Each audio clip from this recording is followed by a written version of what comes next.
ഇതിപ്പോൾ ഇതിന്റെ ഏറ്റവും പ്രധാനപ്പെട്ട ഒരു പ്രത്യേകത എന്ന് നമ്മൾ എടുത്തു പറയുന്ന ഒരു സർക്കാർ ജനറൽ ആശുപത്രിയിൽ ഇതാദ്യമായി ഹൃദയം മാറ്റിവെക്കുകയാണ് എന്നുള്ളതാണ്. നേരത്തെ കോട്ടയം മെഡിക്കൽ കോളേജിലൊക്കെ ഹൃദയം മാറ്റിവെക്കൽ ശസ്ത്രക്രിയ നടന്നിട്ടുണ്ട്. നമ്മൾ അതിൻ്റെയൊക്കെ തത്സമയ വിവരങ്ങൾ അന്ന് നൽകുകയും ചെയ്തതാണ്. അപ്പോൾ ആ തരത്തിലേക്ക് കൂടി പ്രാധാന്യമുള്ള ഒരു പ്രക്രിയയാണ് നടക്കാനിരിക്കുന്നത്. മനീഷ്. അനുജ, അങ്ങനെ ആദ്യമായി സർക്കാർ ആശുപത്രിയിൽ നടക്കുന്ന ഹൃദയമാറ്റ ശസ്ത്രക്രിയ എന്നതിനുപരി ഈ വർഷം സംസ്ഥാനത്ത് നടക്കുന്ന 24ാമത്തെ അവയവദാനമാണിതെന്നൊരു പ്രത്യേകത കൂടിയുണ്ട്. അങ്ങനെ ഒട്ടേറെ സവിശേഷതകൾ ഉണ്ടെങ്കിൽ കൂടി ഈ ദൗത്യം പൂർത്തീകരിക്കുക ശ്രമകരമാണ്. അത്തരം കാര്യങ്ങൾ ഇതുവരെയും ഇങ്ങനെയുള്ള ഈ ഹൃദയമാറ്റ ശസ്ത്രക്രിയയ്ക്ക് ഇങ്ങനെയുള്ള എയർ ലിഫ്റ്റിംഗ് അടക്കമുള്ള കാര്യങ്ങൾ ഇതിനു മുൻപ് നടന്നിട്ടുണ്ടെങ്കിൽ അതൊന്നും പരാജയപ്പെട്ട ചരിത്രം കേരളത്തിൽ അങ്ങനെ ഇല്ല, അങ്ങനെ സാധാരണമായി കണ്ടിട്ടില്ല.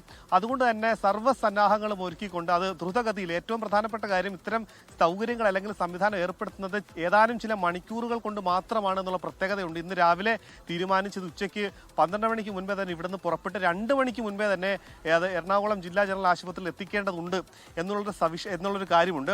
അതുകൊണ്ട് തന്നെ ശ്രമകരമായ ഒരു ദൗത്യമാണ് ഇതെന്ന പ്രത്യേകത കൊണ്ടുണ്ട്. രാജ്യത്ത് നേരത്തെ അനുജിച്ച് സൂചിപ്പിച്ചതുപോലെ തന്നെ രാജ്യത്ത് ആദ്യമായിട്ടാണ് ഒരു ജില്ലാതല ആശുപത്രിയിൽ ഒരു ഹൃദയമാറ്റ ശസ്ത്രക്രിയ നടക്കുന്നതും. അത് എയർ ലിഫ്റ്റിംഗ് മുഖാന്തരം തിരുവനന്തപുരത്ത് ഒരു നഗരത്തിൽ നിന്നും അത് 2 ജില്ലകൾ പിന്നിട്ട് എറണാകുളം ജില്ലയിലേക്ക് എത്തുന്നു. ഏകദേശം 45 മിനിറ്റ് നേരം മാത്രം മതി ഈ എയർ ലിഫ്റ്റിംഗ്, അതായത് ഹെലികോപ്റ്റർ എയർ ആംബുലൻസ് മുഖേന തിരുവനന്തപുരത്ത് ഈ മെഡിക്കൽ കോളേജ് ഗ്രൗണ്ടിൽ നിന്നും എറണാകുളത്ത് ഹൈസിന്ത് അവിടെ എത്തിയ ശേഷമായിരിക്കും റോഡ് മാർഗം അത് ജില്ലാ ആശുപത്രിയിലേക്ക് എത്തിക്കുക. അവിടേക്ക് എത്തിക്കാൻ ഒരു 45 മിനിറ്റ് സമയം മാത്രം മതി എന്നാണ് നിലവിൽ അറിയിക്കുന്നത്. ഇനി ഈ ശസ്ത്രക്രിയ പൂർത്തിയായി ഇവിടെ നിന്നും ഈ ക്ലിയറൻസ് ലഭിച്ച് അത്തരം കാര്യങ്ങൾ കൂടി പരിശോധന എല്ലാം പൂർത്തിയാക്കിയ ശേഷം ഇവിടെ നിന്നും അത് എറണാകുളത്തേക്ക് തിരിക്കും. ഇപ്പോൾ ഇവിടെ അതുമായി ബന്ധപ്പെട്ട ഉദ്യോഗസ്ഥർ അടക്കമുള്ള പോലീസ്, ഫയർഫോഴ്സ് അടക്കമുള്ള എയർഫോഴ്സ് ഉദ്യോഗസ്ഥർ അടക്കമുള്ള ആളുകൾ ഇവിടെ നിലവിൽ എത്തിയിട്ടുണ്ട്. അത്തരം കാര്യങ്ങൾ കൂടി പരിശോധിച്ച് ഉറപ്പാക്കിയ ശേഷമായിരിക്കും ഇവിടെ നിന്നും എയർലിഫ്റ്റ് ചെയ്യുക. അങ്ങനെ അപൂർവമായിട്ടുള്ള ഒരു ദൗത്യത്തിനാണ് നിലവിൽ തിരുവനന്തപുരം മെഡിക്കൽ കോളേജ് ഗ്രൗണ്ട് സാക്ഷ്യം വഹിക്കുന്നത്.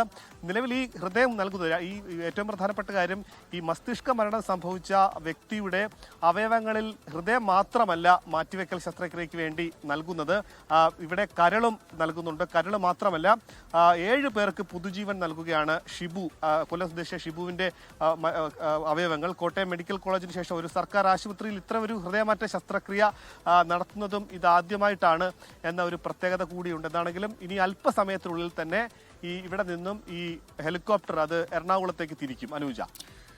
വാഹനാപകടത്തെ തുടർന്ന് മസ്തിഷ്ക മരണം സംഭവിച്ച കൊല്ലം ഇടവട്ടം ചിറക്കൽ സ്വദേശി ഷിബുവിന്റെ ഹൃദയമാണ് നേപ്പാൾ സ്വദേശിനി ദുർഗ കാമയിൽ മിടിക്കുക. അതിനുവേണ്ടിയുള്ള തയ്യാറെടുപ്പുകളാണ്. ഹൃദയവുമായുള്ള എയർ ആംബുലൻസ് അല്പസമയത്തിനകം തിരുവനന്തപുരത്ത് നിന്ന് പുറപ്പെടും. എറണാകുളം ജനറൽ ആശുപത്രിയിൽ ഇതാദ്യമായി ഒരു ജില്ലാ ആശുപത്രിയിൽ ഹൃദയം മാറ്റിവെക്കൽ ശസ്ത്രക്രിയ നടത്തുന്നു എന്ന പ്രാധാന്യം കൂടിയുണ്ട് ഈ ശസ്ത്രക്രിയയ്ക്ക്. ലോകത്തെവിടെയായാലും ഏത് സമയത്തും 24 വാർത്തകളും ഓഗ്മെന്റഡ് റിയാലിറ്റി പാക്കേജുകളും എക്സ്പ്ലെയിനറുകളും വിശദമായി കാണാൻ ഞങ്ങളുടെ യൂട്യൂബ് ചാനൽ നിങ്ങൾക്ക് സബ്സ്ക്രൈബ് ചെയ്യാം.